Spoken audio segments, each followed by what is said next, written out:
This is the Demystifying Mental Toughness podcast, hosted by David Charlton, and you're listening to this podcast to help you build your own mental toughness, or so that you can support other people or your clients better. Either way, you will learn more about developing this plastic personality trait that all but guarantees that you will perform better and lead a more prosperous life.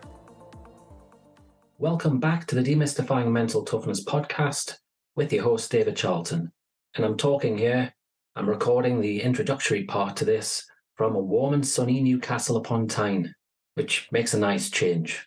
And as some of the listeners might well be aware, since February, I started a new hobby. That hobby is jumping in freezing cold water. That's right, I do it every single day, and I have done since February. We're at day 127 now. The reason for that, or the initial motivation, was in an attempt to get back and play golf after a car accident where I suffered neck, back, and some nerve damage in my right arm. Unfortunately, that hasn't happened.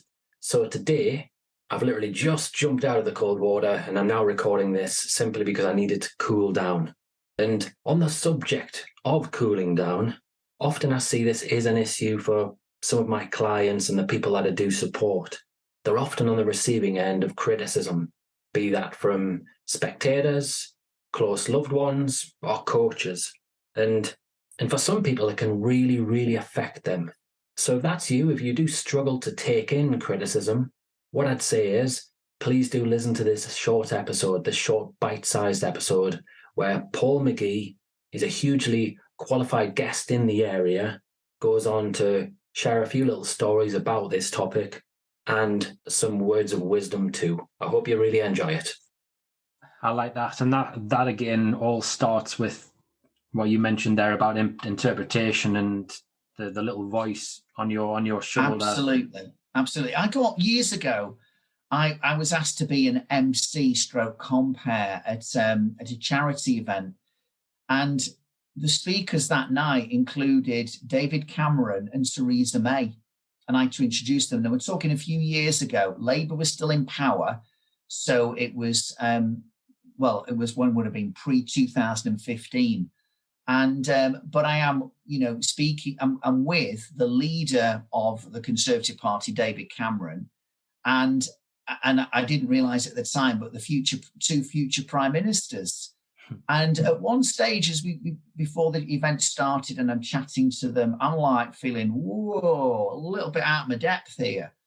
And there were various other politicians there and, government officials and leaders of commerce. And do you know what, David? I went to the toilet and I didn't need to go to the toilet. And I just went to the toilet, just have a conversation with myself and go, okay, this is a great opportunity. Remember the privilege of pressure. Remember, they're only human, and just in a sense, get a bit of a grip, mate, get a bit of a grip. And I had to give myself a good talking to. So, and that helped.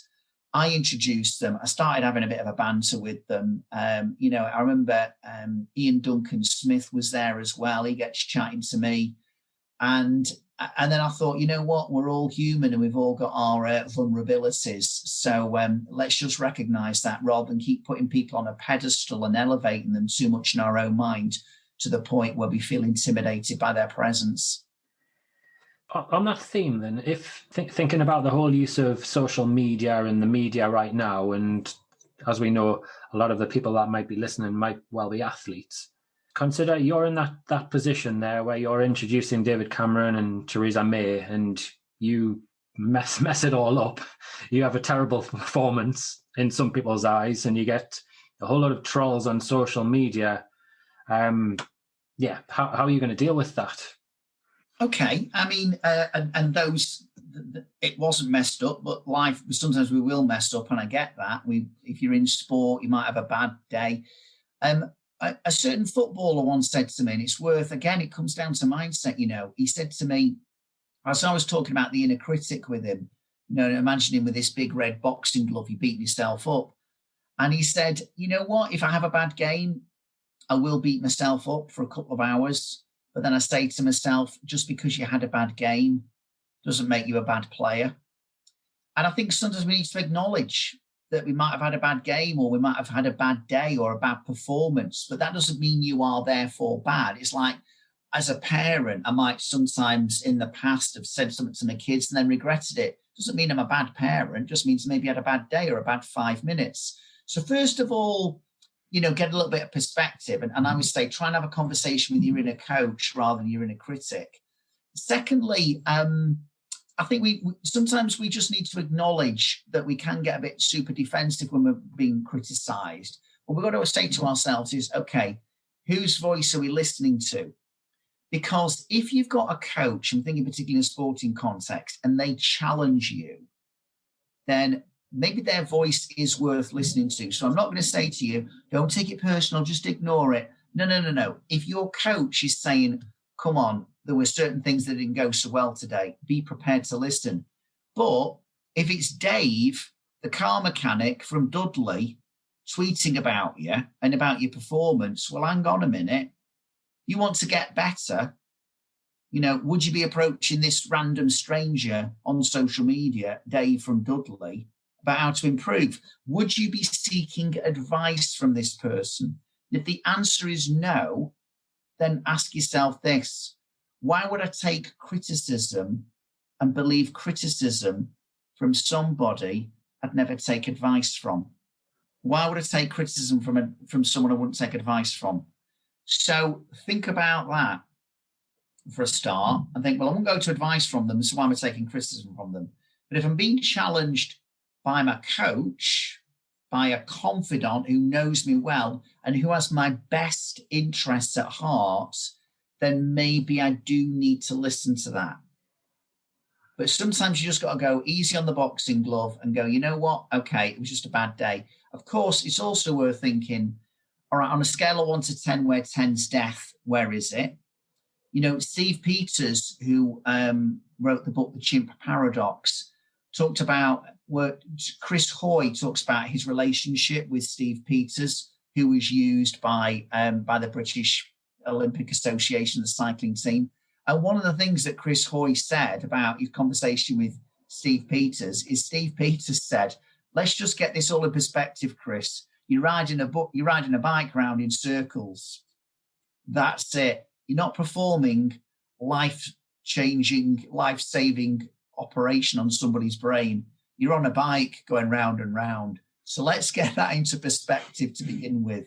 So on a scale of 1 to 10, where 10's death, where is it? How important it'll be in 6 months' time? I can tell you this now. Theresa May and David Cameron and Ian Duncan Smith aren't going to remember the day they met Paul McGee all those years ago. So let's also get a few other things in perspective. But also, if you have screwed up or someone's challenged you, okay, what can I learn from this? Is there anything to learn? And what would I do differently next time?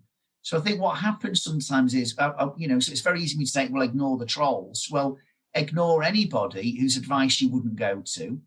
But secondly, if you are being challenged and, in inverted commas, criticized, maybe there is a seed of truth in that criticism that we can learn from. So be prepared to learn from it. Criticism, well, it's everywhere today, isn't it? There's no hiding place. Some of the things we see on social media, you could argue are scandalous and simply unacceptable in terms of the law. I've had clients who publicly have been shamed, and it's not nice at all. Paul went on to offer some great tips there. And I just want to add a little bit extra to this. He mentioned about bad performance doesn't mean that you're a bad person. And it's something that I do see a lot in sport, where people's self-esteem is wrapped around their sport. So for that reason solely, what I'd say is, recognize your character strengths in your life in general. This is important. Also, another tip if you struggle with this is maybe to consider trying to get a better balance in your life with other interests too, where you can relax a little bit more and have some fun. I hope again that you've enjoyed this short, bite-sized episode. If you do want to listen to the full episode, it is episode 41, which incidentally is one of our most popular episodes. The details are in the show notes. I hope you go on to have a fantastic day. If you enjoyed this episode of the Demystifying Mental Toughness podcast with David Charlton, do check out my website, sport-excellence.co.uk, and my online sports psychology resources. The Sport-Excellence website has essential resources for anyone looking to build their own mental toughness or the mental toughness of their athletes or teams, or if you want to achieve peak performance more often or optimal functioning. The Sport Excellence website has everything you need to keep moving forward and thrive. So go on, head over to sport-excellence.co.uk to find out more.